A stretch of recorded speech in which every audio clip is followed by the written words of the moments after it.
Hello, welcome to our latest presentation on a topic that was published in November 2022 in NEGM.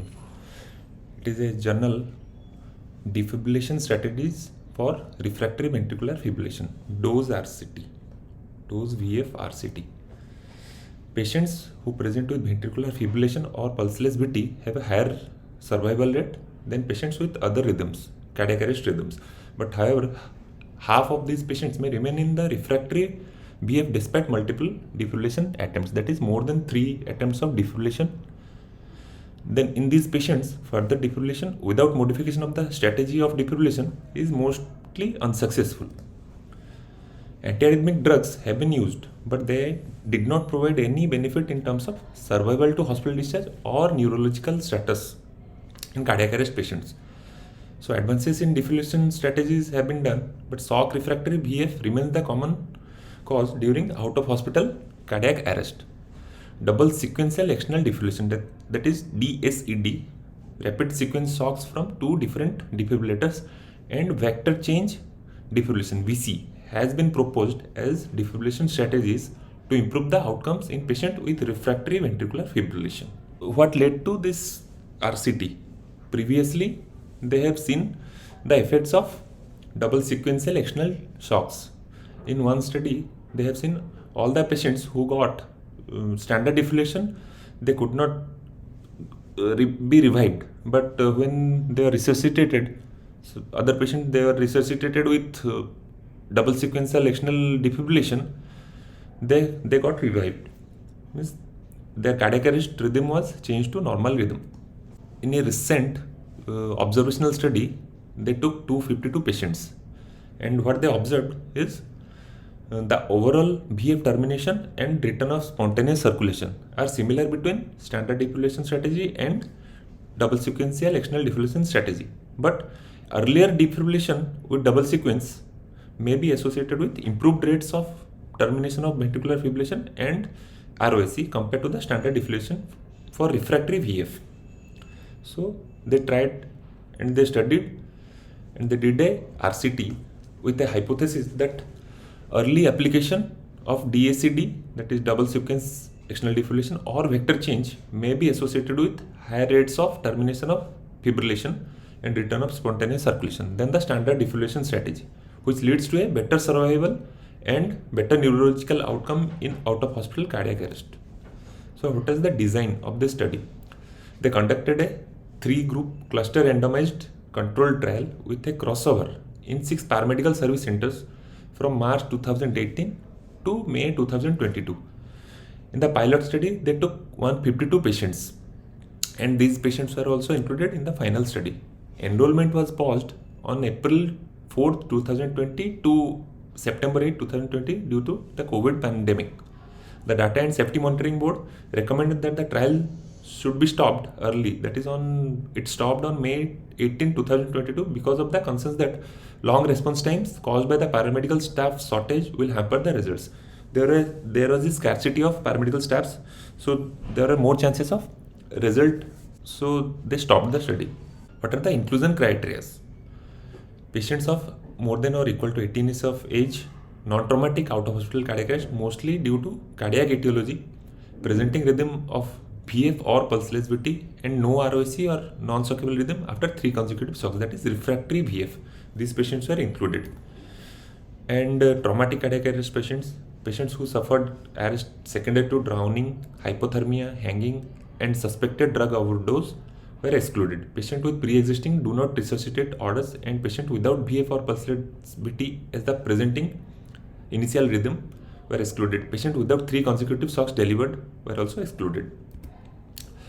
Randomization was done at the level of paramedic services. Random treatment sequence were allocated by computer generation of the coordinating center before the start of the trial. Each cluster, that is paramedical service, crossed over every 6 months to one of the 3 groups, that is standard group or VC group or DSED group. During the trial, each service had to at least cross over once to each treatment group. What are the lead placements? It is a pictorial diagram showing the standard lead placement at the anterior chest and lateral chest wall, vector change defibrillation at the lateral chest wall and back of the patient, And DACD is a combination of both, that is, one set is anterior and lateral, one set is anterior and posterior. So what are the outcomes they have observed?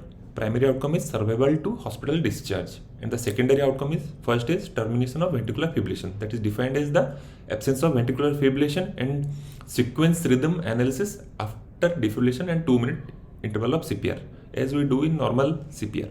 Return of spontaneous circulation is another secondary outcome they have seen, defined as any change in the rhythm to an organized rhythm with a corresponding palpable pulse or blood pressure documented by the paramedics. And third secondary outcome is good neurological outcome at hospital discharge, defined as the modified Rankin scale of score 2 or low. That score ranges from 0 to 6, 6 being the worst. This is the diagram showing the enrollment of patients. 50 patients were assessed for the eligibility. Out of them, 45 patients were excluded because 19 did not have any VF at the presenting rhythm, 14 had VF terminated before the third shock, 9 patients were not treated by the paramedical services. 405 underwent randomization. Out of them, 136, that is 33%, were assigned to the standard defibrillation group, 144 patients were randomized to the VC vector chain defibrillation group, and 125 patients were randomized into the double sequence sectional defibrillation group. And there was protocol violation of one patient in standard group, 31 patients received standard defibrillation in the vector change group, and 16 patients received standard defibrillation in the DACD group. Statistical analysis. They assumed that baseline survival of 12%, and they hypothesized that survival to hospital discharge in DACD or VC group would be a minimum of 8% higher, that is around 20% than the standard group. So they estimated that 300 patients per group, so total sample size being 30%, which would provide a 80% power at the alpha error level of 0.05. Crossover were done to maximize the efficiency of evaluation of the new treatment groups. There was no interim analysis in this study. Sensitivity analysis was done in both the intention to treat group and even in the poor protocol population. Outcome were reported as adjusted relative risk with 95% confidence interval, and with standard defibrillation as the reference group. And all the primary secondary outcome analysis were done using generalized linear models with binomial distribution and log link. No imputation was performed for the missing data, as out of total patient only 2 patient data were missing, and no correction was done for multiplicity because for the secondary outcomes, as they were taken as exploratory outcomes. Coming to the results, the mean age group of patient was around 63. Male population were predominant. That was around 84% of patients. Cardiac arrest, which was witnessed by bystander, was 68%. Bystanders, they have started CPR in 58% of patients. The time to first defibrillation and the characteristic of resuscitation were similar in both in all the 3 groups. This table is showing the same as I told. The median response time from calling 911 to arrival of the paramedical staff is around 7.5 minutes. Public location of cardiac arrest is around 30 to 35% of time. It is the event characteristics showing the sequence of events. Median time from initial call to the first shock is around 10 minutes in 3 groups. Pre-hospital intubation was done in around 40 to 50% of patients. Pre-shock pause is 6 seconds. Post-shock pause is around 4 to 5 seconds. Then compression rate per minute was, according to ACLS protocol, more than 110. Compression depth was more than 5. Chest compression fraction is more than 80%. Standard number shocks given in standard defibrillation group was 7, and obviously it was less in VC group and DACD group, around 4. Antiarrhythmic drugs administered in 80% of patients, amiodarone and lidocaine. Median time of arrival from EMS to the first antiarrhythmic drug was 11 minutes. Epinephrine was used in 90% of patients. Median time of arrival of EMS to the first epinephrine dose is 9 minutes. So median time of arrival of EMS to the first ROAC is 15 minutes. So this table summarizes that they have done everything according to ACLS protocol and sequence wise. So this is a table showing outcomes. The primary outcome is hospital discharge and survival. So in standard defibrillation group, 13.3 patients survived to hospital discharge. In vector change group, 21% of patients survived, and DACD group, 30% of patients survived.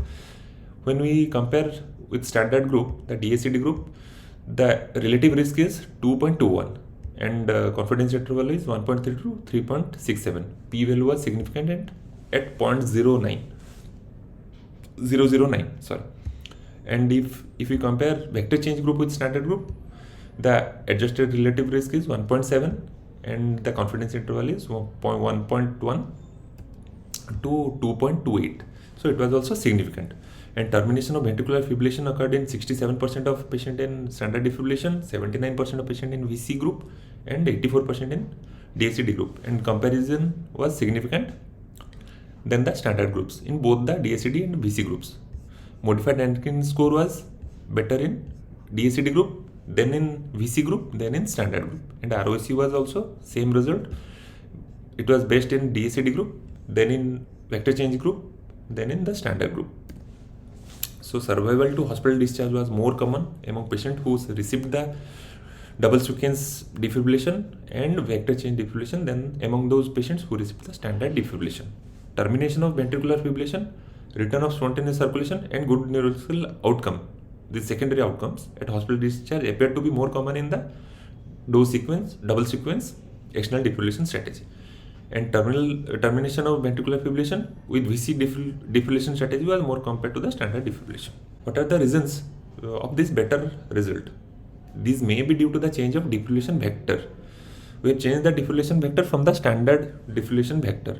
So usually the left ventricle, which has a more big muscle mass, fibrillation occurs there, and it usually don't get that much amount of shock when we use the standard defibrillation.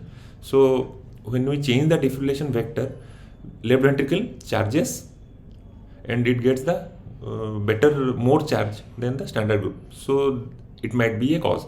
And increase the energy of defibrillation in double sequence group. As we are using two defibrillators at the same time, so energy of defibrillation is higher than the standard defibrillation, so that it may cause a better stoppage of the defibrillation rhythm and starting of a regular rhythm.